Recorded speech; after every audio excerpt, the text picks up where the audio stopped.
Known as the Jackie Robinson of professional hockey, Willie Eldon O'Ree was born on October 15, 1935 in Fredericton, New Brunswick, Canada, the youngest of 13 children.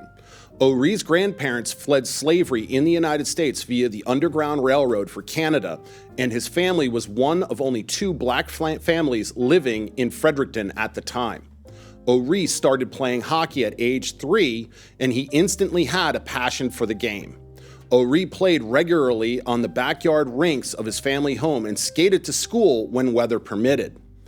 On his childhood on playing hockey, O'Ree said, "The fact that I was black never came up when we played as kids. It was only later, when I became older, that I learned what the color barrier meant." O'Ree started playing organized hockey at 14 and steadily rose up the ranks of minor league hockey in the Canadian Maritimes and Quebec in the early 1950s. In 1955, O'Ree lost most of his vision in his right eye after being hit in the eye with a puck, breaking his nose and cheekbone. After being advised by a doctor to stop playing, O'Ree returned to the ice after only 2 months. For the rest of his hockey career, O'Ree kept the severity of his eye injury a secret, fearing that the 6 National Hockey League teams wouldn't be interested in signing a player with only one working eye. In 1956, O'Ree played for the minor league Quebec Aces, who had a player call-up agreement with the National Hockey League's Boston Bruins. And on January 18, 1958, O'Ree became the first black hockey player to play a game in the National Hockey League, joining the Boston Bruins as they defeated the Montreal Canadiens 3-0. The fact that O'Ree was the first black hockey player to play in the NHL received little interest at the time. A Canadian sports writer wrote that O'Ree was greeted with no emotion, no applause, and above all, no animosity. O'Ree played 2 games that season for the Bruins before being sent back down to Quebec. In 1960-61, O'Ree played 43 games for the Bruins, scoring his first NHL goal on New Year's Day 1961. While most of the reaction to his playing in the NHL was met with indifference, O'Ree did receive racist taunts from some players and fans.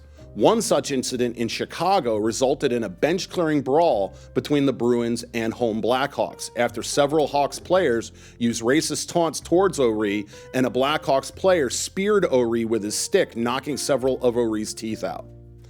He noted that in general, racist remarks were much worse in the US than in Canada, and that, quote, fans would yell, "Go back to the South," and "How come you're not picking cotton?" Things like that. It didn't bother me.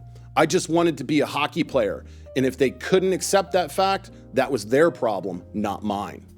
For the rest of his 15-year professional hockey career, O'Ree played for several minor league teams, mostly in Los Angeles and San Diego, until his retirement in 1979. He finished his playing career playing 45 NHL games, scoring 4 total goals, and 785 minor league games, scoring 328 goals. After O'Ree, another hockey player of African descent wouldn't play in the NHL until the expansion Washington Capitals drafted Mike Marson in 1974. Since then, the NHL has seen a steady rise of African Canadian and African American players entering the league, including Hall of Famers Grant Fuhr and Jerome McGinley, and 2018 Washington Capitals Stanley Cup playoff hero Joel Ward. As of 2023, there are over 36 hockey players of African descent in the NHL or high minor leagues, as well as 2 referees and 1 NHL general manager, Mike Greer of the San Jose Sharks. After retirement, O'Ree retired to live in San Diego, becoming the NHL's Director of Youth Development and an ambassador for the NHL Diversity Program, traveling throughout North America to promote grassroots hockey programs with a focus on serving disadvantaged children. In 2003, O'Ree was named the Lester Patrick Trophy winner for his outstanding service to hockey in the United States. In 2010, O'Ree received the Order of Canada, Canada's highest civilian honor for his outstanding service to youth hockey development and promoting hockey within North America. In 2018, O'Ree was inducted into the Hockey Hall of Fame in Toronto. O'Ree has a statue highlighting his pioneer status at the Smithsonian National Museum of African American History and Culture in Washington.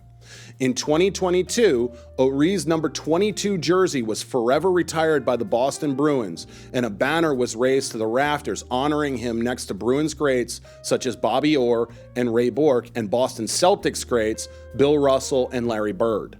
At the ceremony, members of the Boston Bruins arena staff had saved the original jersey O'Ree wore from his debut game in 1958 and presented the jersey as a gift where he wore it one final time that evening.